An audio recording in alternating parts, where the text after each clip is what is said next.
What's it like being back, a place like Oxford, which has such incredible, powerful memories for you, I'm sure? It's lovely, but I haven't had a chance to walk around, and I was just thinking that it would be nice if I could just walk around and see how it feels.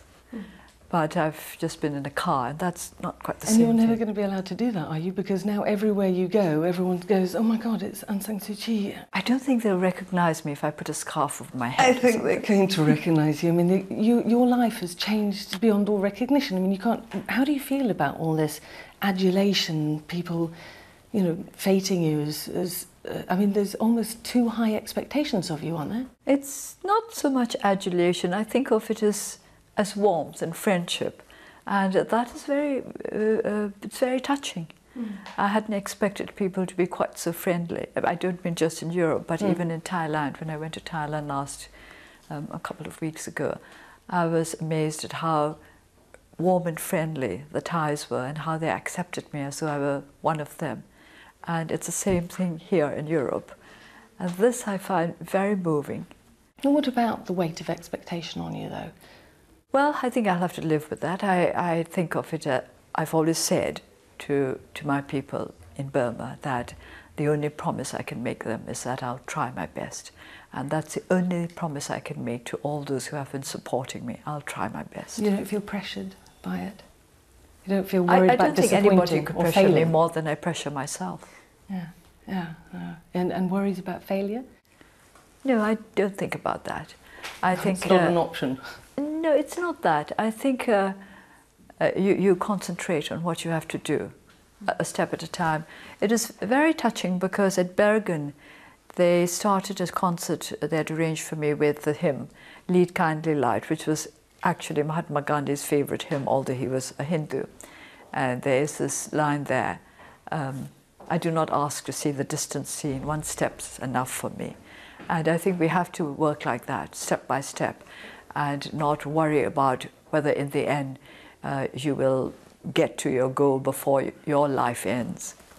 You have set yourself tremendous goals. What are they, and how close are you to achieving them? One of our goals is to involve the people in the political process, because democracy is not a matter of either the National League for Democracy or any other party bringing democracy to the country. It's about making the people understand that democracy is their business. It's rule of the people, so it's their business. It's their rule that we're trying to establish, and they must be involved. And the campaign for the by-elections in April showed us that the people are prepared to be involved. They responded very well to what we're trying to get through to them, that they have to be involved in the political process and they want to be involved. I want to talk to you about the politics, but I think everyone's so fascinated about you as a woman, particularly as a mother, as a wife, and all the things that you personally had to give up. Now, I know you always say it wasn't a sacrifice, it was your choice, but what made you make those choices? And have you regretted them? No, I made those choices because I'm Burmese. And as I'm Burmese, what was happening in Burma mattered to me.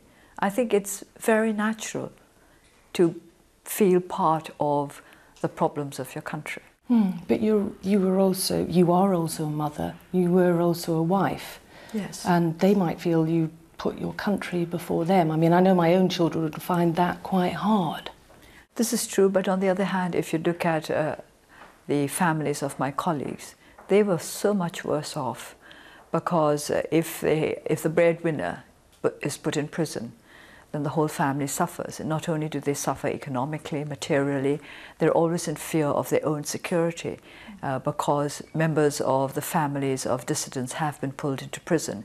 So their lives are full of danger and insecurity. Compared to that, my family were very well off. They were living in a country where there was democracy and human rights were respected.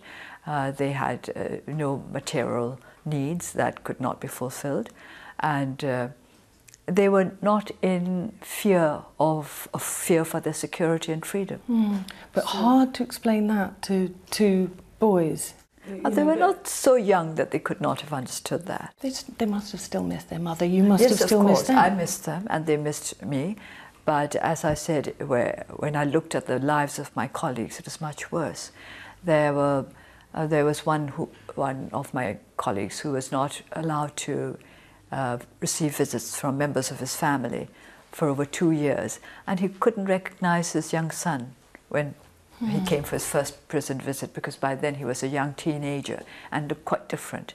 And the little daughter, who was about 18 months, of course, didn't know him at all. Yeah, I mean, dreadful, dreadful. But you missed out on your children's childhood as well. And I mean, I wonder what sort of relationship you have with them now, and how you justify it to yourself. I don't justify it. I don't justify it. I think that everybody must accept responsibilities, the responsibility for what they do. I accept responsibility for what I did and what I am, and so must my sons. They must also accept responsibility for what they are, not just put it on the fact that their mother was not there or their father died early. And we could always have all kinds of reasons for being what we are. But in the end, I think each of us have to accept responsibility for what we are. And no regrets? No, you don't look back and worry about all those moments you missed, those birthdays, those years with them? No. When I say no regrets, it does not mean that I don't feel for the problems that they must have had to face. But, well, I'm a Buddhist, and in Buddhism, regrets are considered unwholesome because they get you nowhere, and they stop you from making progress, because you'll be wallowing in regret and anguish. And what about your relationship with the president? Because that is key to the reform in Burma. It's not a personal relationship. We have been able to talk to each other and to reach out to each other politically, and I hope that this will continue.